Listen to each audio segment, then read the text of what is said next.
దట్టమైన నల్లమల్ల అడవుల్లో దాగి ఉన్న రహస్యాలు.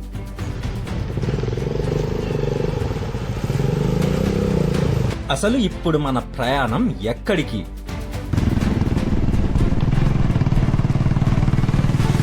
చీకటి గుహలో దాగి ఉన్న మర్మమైన శివలింగం.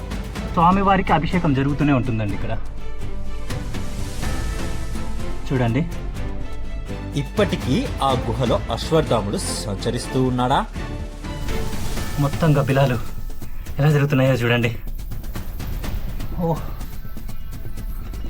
ఇక్కడ కూడా వాటర్ అయితే ఉన్నాయి.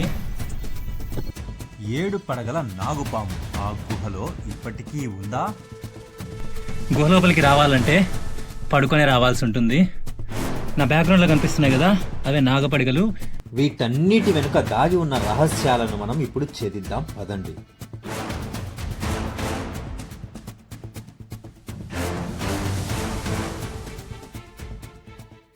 Hello guys, welcome to my channel Rajesh, మీ తెలుగు యాత్రికుడు. ఇవాళ వచ్చేసి మనం నంద్యాల జిల్లా ఆళ్లగడ్డ మండలంలో ఉన్నటువంటి అహోబిలంకి వెళ్లే మార్గం మధ్యలో అయితే ఉన్నామండి. ఈ మార్గం మధ్యలో మనం వెళ్ళడానికి ఉల్లెడ మహేశ్వర స్వామి టెంపుల్ అయితే ఉంది. దట్టమైన నల్లమల్ల అడవిలో మనం 20 కిలోమీటర్లు అయితే ట్రావెల్ చేయాల్సి ఉంటుందండి. వీడియో మాత్రం చాలా ఎక్సలెంట్గా ఉండిపోతుంది. వీడియోని ఎక్కడ స్కిప్ చేయకుండా చూడండి. ఇక ఆలస్యం చేయకుండా వీడియోలోకి అయితే వెళ్దాం పదండి. హలో గాయస్, ప్రజెంట్ మనం ఆళ్లగడ్డ నుంచి అహోబిలం వెళ్లే మార్గం మధ్యలో అయితే ఉన్నామండి. ఈ మార్గం మధ్యలో నర్సాపురం అనే గ్రామం అయితే వస్తుంది. అక్కడ నుంచి ఒక 2 కిలోమీటర్స్ ట్రావెల్ చేస్తే ఉల్లెడ మహేశ్వర స్వామి దేవాలయానికి దారి అయితే కనిపిస్తుంది. అక్కడ నుంచి ఈ ఉల్లెడ మహేశ్వర స్వామి దేవాలయాన్ని చేరుకోవడానికి దట్టమైన నల్లమల్ల అడవిలో మనం ట్రావెల్ చేయాల్సి ఉంటుందండి. ఇక్కడ నుంచేనండి మన అస్సలైన జర్నీ స్టార్ట్ అవుతుంది. డీప్ ఫారెస్ట్లో నియర్లీ 18 to 20 కిలోమీటర్స్ మనం ట్రావెల్ చేయాల్సి ఉంటుంది. ఫుల్ ఎగ్జైట్మెంట్గా అయితే ఉన్నానండి. ఇక లేట్ చేయకుండా మన జర్నీ స్టార్ట్ చేద్దాం పదండి. యాక్చువల్గా ఫారెస్ట్ డిపార్ట్మెంట్ వాళ్ళు కొన్ని ప్రత్యేకమైన రోజుల్లో మాత్రమే మనం ఈ దేవాలయం దగ్గరికి వెళ్ళడానికి పర్మిషన్ ఇస్తారండి. అది వచ్చేసి మహాశివరాత్రి రోజున, అలాగే కార్తీక పౌర్ణమి రోజున. ఆ 2 రోజులు తప్ప మిగతా టైంలో మనం స్పెషల్గా పర్మిషన్ తీసుకుని వెళ్ళాల్సి ఉంటుంది. ఒక ఇంపార్టెంట్ విషయము, మీరు స్పెషల్గా వెళ్ళాలనుకుంటే మాత్రం Aadhaar card, mobile number and vehicle నెంబర్ని మనం బేస్ క్యాంప్ దగ్గర సబ్మిట్ చేసేసి వెళ్ళాల్సి ఉంటుంది. సో ఆధార్ కార్డ్ మాత్రం కంపల్సరీగా తెచ్చుకోండి.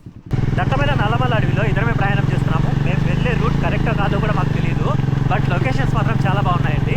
ఆల్మోస్ట్ 50% వరకు కంప్లీట్ చేసాము జర్నీ. ఇంకొక 50% వరకు ట్రావెల్ చేస్తే ఉల్లెడ మహేశ్వర స్వామి టెంపుల్ అయితే వస్తుందండి.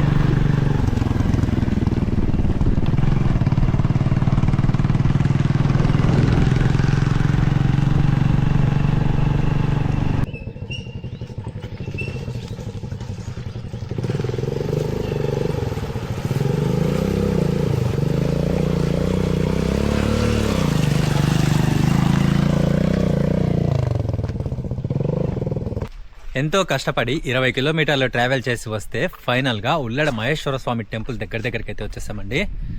ఇక్కడ కనిపిస్తూ ఉన్నది కాశిరెడ్డి నాయన ఆశ్రమము. లొకేషన్ చుట్టుపక్కల మాత్రం చాలా ఎక్సలెంట్గా ఉందండి. ఉల్లెడ మహేశ్వర స్వామి దేవాలయానికి వచ్చిన భక్తులందరూ ఈ కాశిరెడ్డి నాయన ఆశ్రమంలో భోజనం చేయనిదే వెళ్ళరండి. ఇక్కడ ప్రతిరోజు నిత్యాన్నదాన కార్యక్రమం అయితే జరుగుతుంది. ఈ ప్రకృతి నడుమ ఈ ఆశ్రమం చాలా అద్భుతంగా ఉంది కదా. ఇక ఇక్కడి నుంచి ముందుకు వెళితే సహజ సిద్ధంగా ఏర్పడిన తోరణము, అలాగే పురాతనమైన గుహలు, దేవాలయాలు అయితే ఉంటాయి. వెళ్ళి చూద్దాం పదండి. ఎక్కడ చూసినా మొత్తం గ్రీనరీ చూడటానికి చాలా అంటే చాలా ఎక్సలెంట్గా ఉంది. దూరంగా వాటర్ ఫ్లో సౌండ్ కూడా వినిపిస్తుందండి. నిజంగా చెప్తున్నాను, ఆ సౌండ్ చాలా రిలాక్సింగ్గా ఉందండి. ఇంచుమించు ఒక 200 అడుగులు నడుచుకుంటూ వచ్చినట్లయితే మనకు దేవాలయాలు అయితే కనిపిస్తాయండి. ముందుగా మనము గుహలోపల కొలువై ఉన్న శివయ్యను దర్శించుకొని తర్వాత ఈ దేవాలయాలను అయితే చూద్దాము. Let's go. ఇక్కడ నుంచి నియర్లీ ఒక 70 స్టెప్స్ ఎక్కితే మనం గుహ దగ్గరికి అయితే చేరుకుంటాము. దూరంగా సహజ సిద్ధంగా ఏర్పడిన తోరణం అయితే ఉందండి. చూడటానికి చాలా అద్భుతంగా ఉంది. ఇక్కడ వాటర్ కూడా చాలా క్రిస్టల్ క్లియర్గా అయితే ఉన్నాయి. నీటి లోపల ఫిషెస్ కూడా చాలా క్లియర్గా అయితే కనిపిస్తున్నాయండి.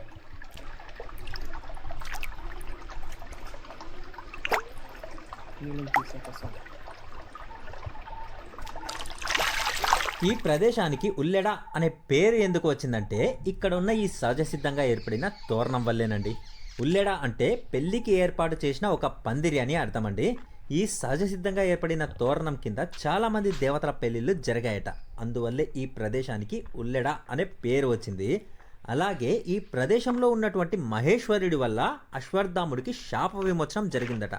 అందువల్లే ఈ ప్రదేశానికి ఉల్లెడ మహేశ్వరం అనే పేరు వచ్చిందండి. ఈ సహజసిద్ధంగా ఏర్పడిన తోరణం పక్కనే ఒక దేవాలయం ఉంది, వెళ్ళి చూద్దాం పదండి. ఎంట్రెన్స్లోనే అశ్వత్థాముడు తపస్సు చేస్తున్న విగ్రహం అయితే ఉందండి. ఇంట్రెస్టింగ్ విషయం ఏంటంటే ఇప్పుడు మనం వెళ్ళబోతున్న గుహ లోపల సూక్ష్మ రూపంలో అశ్వత్థాముడు ఇప్పటికీ తిరుగుతూ ఉన్నాడని చెబుతూ ఉంటారండి. వీడియోని మాత్రం ఎక్కడ స్కిప్ చేయొద్దండి. అశ్వత్థాముడికి శాప విమోచనం కలిగించిన ఆ శివలింగాన్ని కూడా నేను మీకు చూపిస్తాను. దేవాలయం లోపలికి రాగానే మనకు లింగ రూపంలో ఉన్న శివుడైతే దర్శనమిస్తాడండి. అలాగే అమ్మవారు, ఆంజనేయ స్వామి, కాశిరెడ్డి నాయన కూడా దర్శనమిస్తారండి. నాతో పాటు మీరు కూడా దర్శనం చేసుకోండి. ఇక బయటకు వెళ్ళి గుహనైతే ఎక్స్ప్లోర్ చేద్దాం పదండి. ఇక్కడ కనిపిస్తున్న ఈ మెట్లు ఎక్కి వెళితే గుహ దగ్గరికి అయితే చేరుకుంటామండి. యాక్చువల్గా ఈ మెట్లు 2016లో అయితే నిర్మించారు. అది ఒక్క రోజులోనే నిర్మించారట. అంటే ఈ మెట్లు లేని టైంలో గుహలో ఉన్నటువంటి స్వయంభుగా వెలిసిన శివలింగాన్ని దర్శించడానికి కొండలు గుట్టలు పట్టుకొని ఎక్కేవారని అయితే చెబుతున్నారండి.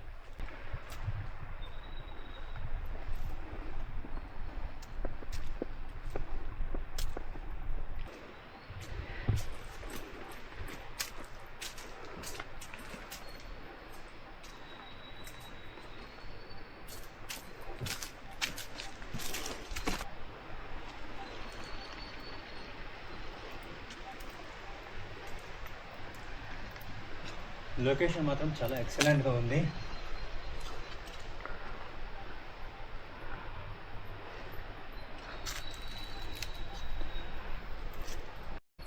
ఫైనల్గా మనం స్వయంభుగా వెలిసిన శివలింగాన్ని చూడడానికి అయితే వచ్చామండి. గుహ చూడండి ఎంత ఎక్సలెంట్గా ఉందో. ఇక లోపలికి వెళ్ళే ముందర అమ్మవారి విగ్రహం అయితే ప్రదర్శించారు. ఇక లోపలికి వెళ్ళి చూద్దాం పదండి. ఈ గుహ లోపలికి వెళ్ళినా కూడా ఈ గుహలోకి వస్తారట. సో ముందుగా ఈ గుహను చూసుకొని తర్వాత ఈ గుహలోకి అయితే వెళ్దాము. Let's go.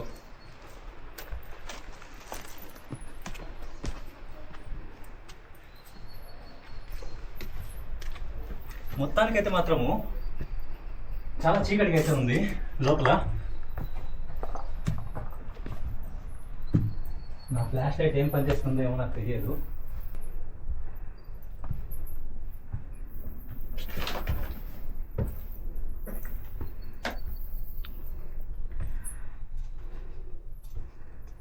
గప్పిలాలు అయితే మాత్రం మామూలుగా లేవు.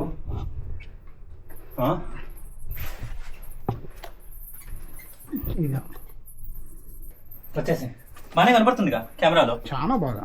ఓకే,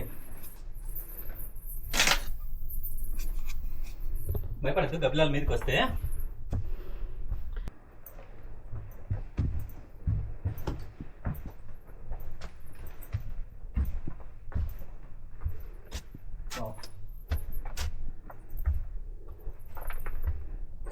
లైట్ సెట్టింగ్ కూడా వేసింటే ఇంకా బాగుండు.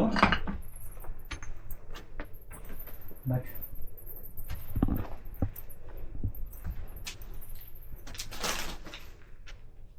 అమ్మవారు, అలాగే ఇక్కడ వచ్చేసి లక్ష్మీ నరసింహస్వామి వారు. ఈ విగ్రహాలకు ఆపోజిట్లోనే మనకు ఒక చిన్న గుహలాగా అయితే ఉందండి. ఇక్కడ కెమెరా ఇక్కడ తిప్పేసి ఈ గుహ లోపల నుంచి వెళ్తే స్వయంగా వెలిసిన శివలింగాన్ని అయితే దర్శించవచ్చు. మ్యాక్సిమం పడుకొనే వెళ్ళాల్సి ఉంటుంది. ట్రై చేద్దాం.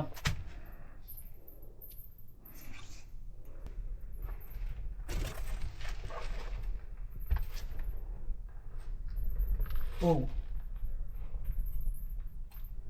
కెమెరా ఇటు, కెమెరా దగ్గరికి. జాగ్రత్త జాగ్రత్త, బండ తగిలాను.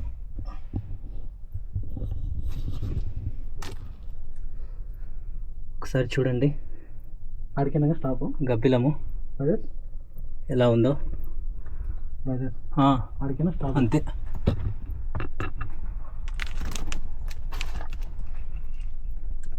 అదే మన శివలింగం అది స్వయంభుగా వెలిసిన శివలింగం. ఇది వచ్చేసి శంకు ఆకారంలో ఉంటుందండి. అంటే కొడితే సౌండ్ ఒక రకమైన సౌండ్ అయితే వస్తుంది. అంటే నిత్యం స్వామివారికి అభిషేకం జరుగుతూనే ఉంటుందండి. ఇక్కడ చూడండి, నీరు నిత్యం పడుతూనే ఉన్నాయి. కొంచెం రిస్కీగానే ఉంది, ఎందుకంటే కూర్చొని అయితే తీయడానికి ఛాన్స్ లేదు. పడుకొని తీయాల్సి ఉంటుంది. గుహ లోపల పరిస్థితి ఈ రకంగా ఉంది. అదే శివలింగం కదా. ఇక్కడ ఓ మై గాడ్ నాగపడిగలు కూడా ఉన్నాయంట, చూద్దాం. ఓ ఇక్కడ చూడటానికి ఇంకొక గుహ ఉంది.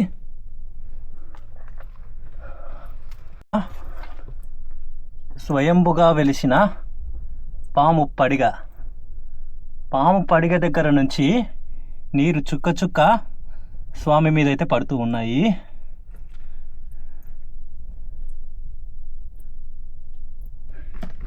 ఇదండి, గుహ లోపలికి రావాలంటే పడుకొనే రావాల్సి ఉంటుంది. నా బ్యాక్గ్రౌండ్లో కనిపిస్తున్నాయి కదా, అవే నాగపడిగలు. ఇది వచ్చేసి శంకు ఆకారము, కింద వచ్చేసి శివలింగము.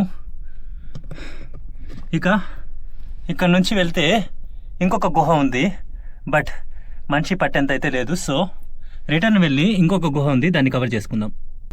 పరిస్థితి కొంచెం దారుణంగానే ఉంది, బట్ అలాగనే వెళ్దాం. Oh my God.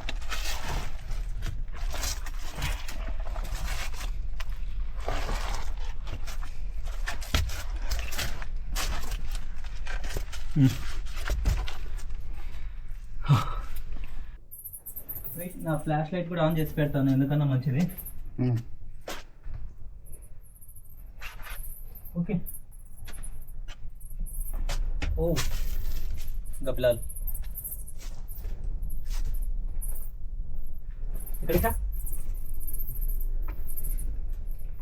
ఇక్కడ నుంచి ఒక మార్గం ఉంది, ఇక్కడ నుంచి ఒక మార్గం ఉంది. నరసింహస్వామి గుహ ఉంది అని చెప్పేసి అని అంటున్నారు ఇక్కడ నుంచి. మరి లోపలికి వెళ్ళి చూద్దాం పదండి. ఇక్కడ ఒక గుహ ఉంది, ఇక్కడ ఒక గుహ ఉంది. మనం ఈ గుహ దగ్గరికి అయితే వెళ్ళి చూద్దాం. ఓ మై గాడ్,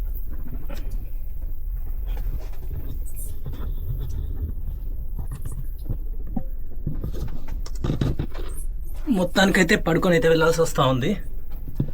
పరిస్థితి మరీ దారుణంగా ఉంది. మొత్తం గబ్బిలాలు ఎలా జరుగుతున్నాయో చూడండి. ఓ ఇక్కడ కూడా వాటర్ అయితే ఉన్నాయి. వావ్, మొత్తానికి మాత్రం పడుకొని వెళ్ళాల్సి ఉంటుందని అంటున్నారు. స్వామివారు ఉంటారని అంటున్నారు, చూద్దాం. అంటే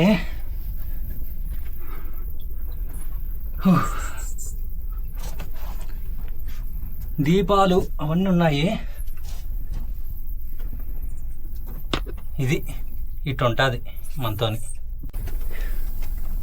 మొత్తానికైతే గబ్బిలాలు మాత్రం మామూలుగా తిరగట్లేదు. చూడండి, మొత్తం గబ్బిలాలే.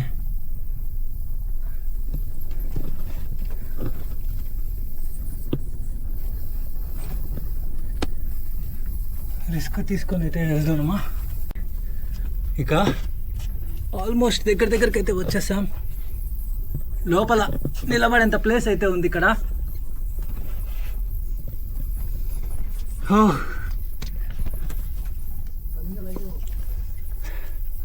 లోపల నిలబడేంత ప్లేస్ ఉంది శివ.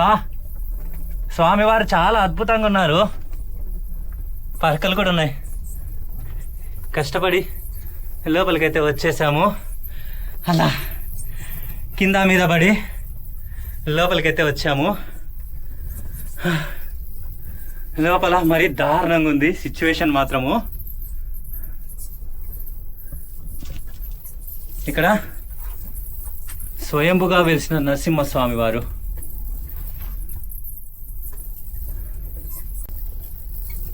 ఇక్కడ వచ్చేసి స్వయంభుగా వెలిసిన నరసింహస్వామి వారు అంటండి. గుహ లోపల మొత్తానికైతే ఈ రకంగా ఉంది.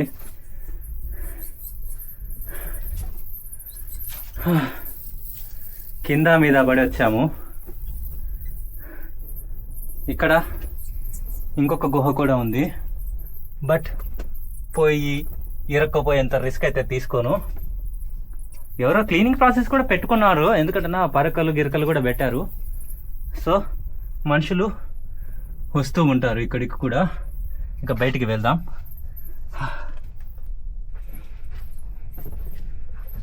ఇక్కడ మనం వెళ్ళడానికి ఇంకా 2 మార్గాలు అయితే ఉన్నాయి, బట్ ఎవరు వెళ్ళారంట.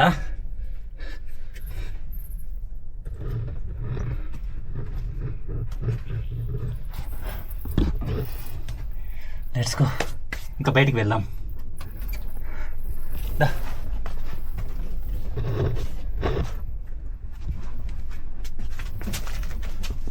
ఉండు.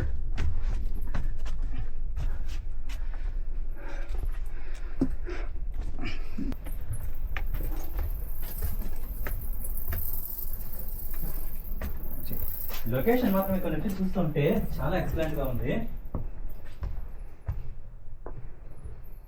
బయట లొకేషన్ మీద కాస్త ఫోకస్ చేయి. ఓకే. గాడి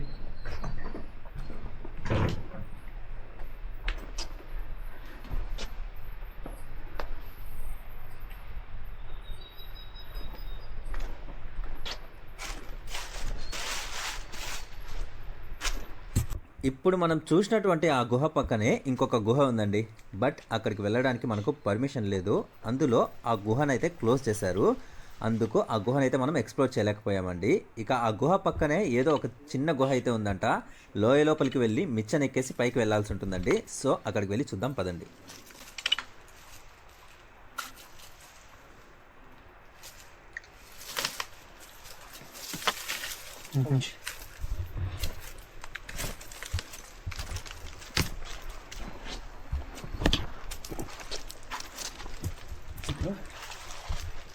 ఈ గుహను చేరుకోవాలంటే పైకి ఎక్కాల్సి ఉంటుంది.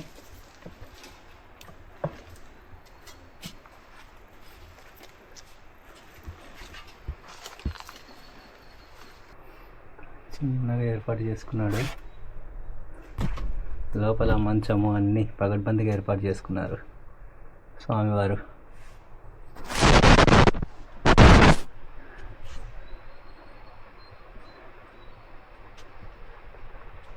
ఇక్కడ ఉన్న ఈ 3 చిన్న దేవాలయాలను చూసుకుంటే సక్సెస్ఫుల్గా ఈ ప్రదేశాన్ని మొత్తం ఎక్స్ప్లోర్ చేసినట్టేనండి.